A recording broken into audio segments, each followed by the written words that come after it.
much from it over the years. It's just wonderful. I think it's really changed with the times, which has possibly been its secret of its success.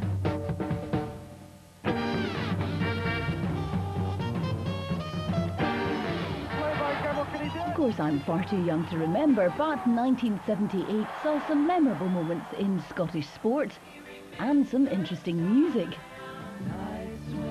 Meanwhile, a bold new project was underway in the northeast of Scotland. Hello.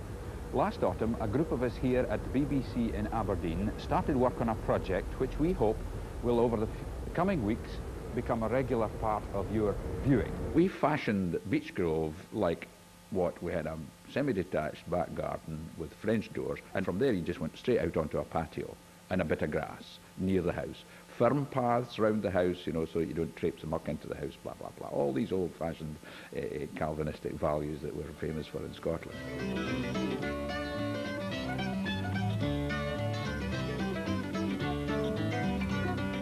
The characters, George and Jim, were more than popular, you know. They were the programme. They were a couple of Scottish gardeners, that's what they came over as, you know. And George was the wee quiet one, and Jim was the one that took charge of things, you know. We'll go and see what Brian's doing at the... No, we're going to look at the fruit house first, Oh, yes, my of friend. course, aye.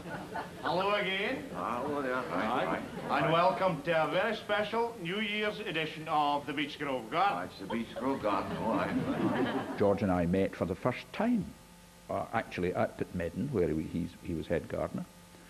And there grew a partnership which just gelled. You'll no doubt come back and see that I've done it right. I'll see you later on. Aye. OK. The children were always waiting for George Barron to say, "Oh, just away and do a wee jobby in the greenhouse." And we're just raring to go. Just raring to go. And we've started off where we left off before, Wheel and Dung. That's right. We complemented each other, and that was not directed or anything. It just happened that way. If he felt like taking the mickey out of me, he did, with no problem. By the time you get finished, you'll be quite a good hand to dig in, I think. It's a bit of chick, I'll tell you. That's not a bad bit of digging. Yeah, cheeky. Well, I just had to come back to Pittmedden to see you. That's good of you, Jim. Aye. After having started this lot, Aye. you made a fresh start with that little wee place. That's right. A little wee place, eh? We had some good times. Oh, I'll stay with it. Good health for you. Same here. You'll avoid too much needle drop. And you can also spray with this anti-perspirant. Transparent. George Barron, come on. In their own special way, Jim and George made the Beechgrove Garden what it was. OK, we'll Oh, wait. it's this way, this away, this away. Dozens of people literally had said to us, "You've got to do the Beechgrove Garden." So we did, and we hope affectionately. Oh, yeah, that's right. Now, we'd like today to deal with what many people regard as the most important part of any day in the garden: the fly cup, the cup of your tea, your tea break, call it what you will. Now, George, you're a man that's had a few fly cups in his day. I have, Jim. I've had a buckle of fly cups in my day, but it doesn't matter how many fly cups you've had in your day. Every one is a new experience. Time for tea, I think. At least a cup of tea for us, anyway. Aye. Good night. Look forward to seeing you next week. Jim and George were on screen in an era when regional accents weren't really heard on television. Despite this, news of their popularity even spread across the border. Which is Jim and which is George? I'm Jim. And you're George? Yes. And you're plant doctors? Yes, And where's Beechgrove? In Aberdeen. And what is it? It's a garden at the back of The show offered more to the Scottish gardener than just Jim and George's personalities. For 20 years before that, even more, we had beamed into our sitting rooms in Scotland television gardening programmes which were made, for the most part, south of Birmingham. The Beechgrove is about gardening in Scotland, and I think that is very significant. The philosophy of the garden itself, if it can grow in Aberdeen, it can grow in most places. And for those of you that are much further south and west in the milder areas, you probably are starting to pick some hearted spring cabbage by this time. But we've got to wait a wee while longer yet. I'd like to wish Beechgrove a very happy 25th birthday. I remember the day when the diggers actually went into what was then the car park and started pulling the concrete surface up to prepare for the garden. We had just got our first house and we were starting our first garden, and we were faced with a sea of mud. And this wonderful programme started which was doing exactly the same. They were starting from scratch and showing you how to make a garden. Over the next 12 months, George Barron and I will hope to transform this garden into a productive unit and a decorative unit.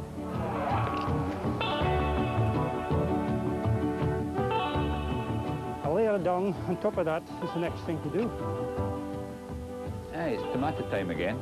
You'd think you'd Spread done out. that before somehow. The garden, I think, was an ideas garden.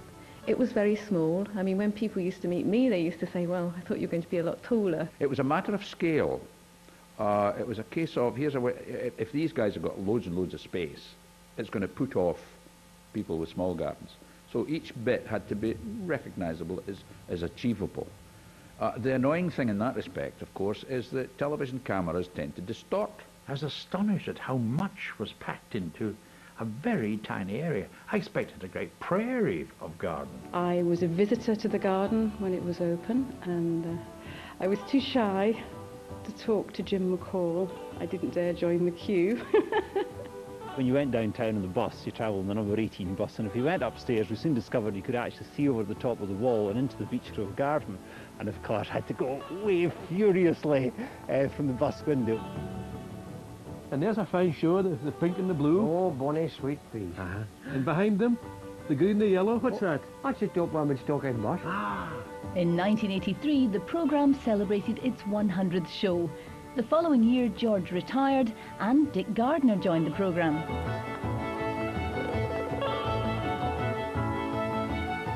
Well now, what else have you here? I hear Mr. Gardner. Shall we dance? I'm sure, no. But the boys wouldn't dominate the garden for much longer.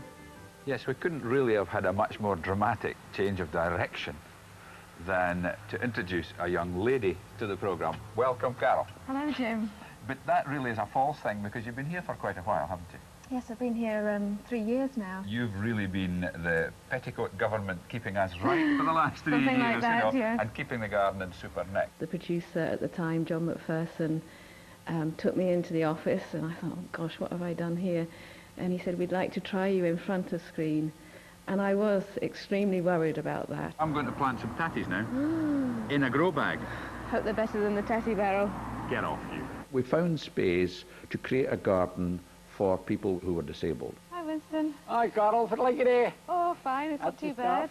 The late Winston, who was just amazing character, it gave him a brand new lease of life. He used to come to the garden most days. You know, it wasn't just for the programme. And sometimes I used to have to drag him inside to the potting shed. You know, he was absolutely frozen. I'd be saying, come on, you've got to come in and have a cup of tea. He was so enthusiastic, and although I know with some people they may be found him quite difficult to understand just because of his accent. In 1988, Jim and Carol went south and a second Beechgrove garden was created at the Glasgow Garden Festival. However, back in Aberdeen, it wouldn't be long before major changes were made.